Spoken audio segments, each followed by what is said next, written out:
പഠിക്കും തോറും ജോലി ലഭിക്കാതിരിക്കുന്ന ഒരു സ്ഥലമുണ്ട് ഈ ലോകത്ത്, കേരളം.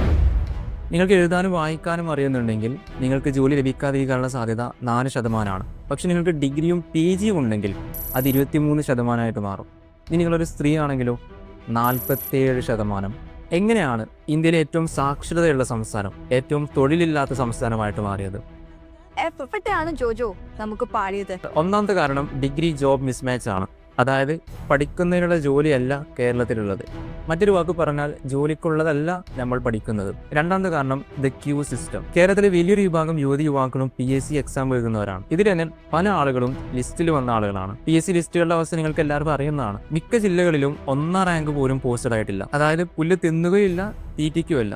മൂന്നാമത്തെ കാരണം കേരളം എന്ന് പറയുന്നത് ഇൻവെസ്റ്റേഴ്സിന് ഏറ്റവും പേടിയുള്ള സംസ്ഥാനമാണ്. അത്രയും അധികം റൂൾസ് ആൻഡ് റെഗുലേഷൻസ് ആണ് കേരളത്തിൽ ഒരു വ്യവസായം തുടങ്ങാനുള്ളത്. ഒന്നല്ലെങ്കിൽ ഗവൺമെന്റിന്റെ ഭാഗത്തുനിന്ന് എതിർപ്പുണ്ടാവും, അല്ലെങ്കിൽ പരിസ്ഥിതിപരമായ പ്രശ്നങ്ങൾ ഉണ്ടാവും, അതും അല്ലെങ്കിൽ ജനങ്ങളുടെ എതിർപ്പുണ്ടാവും. ഈ കാരണങ്ങൾ കൊണ്ടെല്ലാം മിക്ക കമ്പനികളും തമിഴ്നാട്ടിലോ കർണാടകയിലോ പ്ലാന്റുകൾ തുടങ്ങി കേരളത്തിലേക്ക് ട്രാൻസ്പോർട്ട് ചെയ്യുകയാണ് ചെയ്യുന്നത്. ഇതുമൂലം കേരളത്തിന് ലഭിക്കേണ്ട 10,000-കണക്കിന് ജോലികളാണ് തമിഴ്നാട്, കർണാടക എന്നീ സ്റ്റേറ്റിൽ ലഭിക്കുന്നത്. ഇനി എന്താണ് സൊല്യൂഷൻ? തൊഴിലില്ലായ്മ ഒരു പ്രശ്നമായിട്ട് കാണുക എന്നുള്ളതാണ് ആദ്യത്തെ സൊല്യൂഷൻ. കേരളത്തിൽ തൊഴിലില്ലാത്തത് കൊണ്ട് തന്നെ ഇവിടെയുള്ള യുവാക്കളെല്ലാവരും മറ്റ് സംസ്ഥാനങ്ങളിലേക്കും മറ്റ് രാജ്യങ്ങളിലേക്കും കുടിയേറും. പതിയെ കേരളം വയസ്സായ ആളുകളുടെ നാടായിട്ട് മാറും. അന്യസംസ്ഥാന തൊഴിലാളികളുടെ ഒഴുക്ക് കൂടും. അങ്ങനെ കേരളം എന്ന് പറയുന്ന ഐഡന്റിറ്റി തന്നെ ഇല്ലാതാവും. അതുകൊണ്ടാണ് പറയുന്നത് തൊഴിലില്ലായ്മ ഒരു പ്രശ്നം മാത്രമല്ല, ഒരുപാട് പ്രശ്നങ്ങളുടെ തുടക്കം കൂടിയാണ്.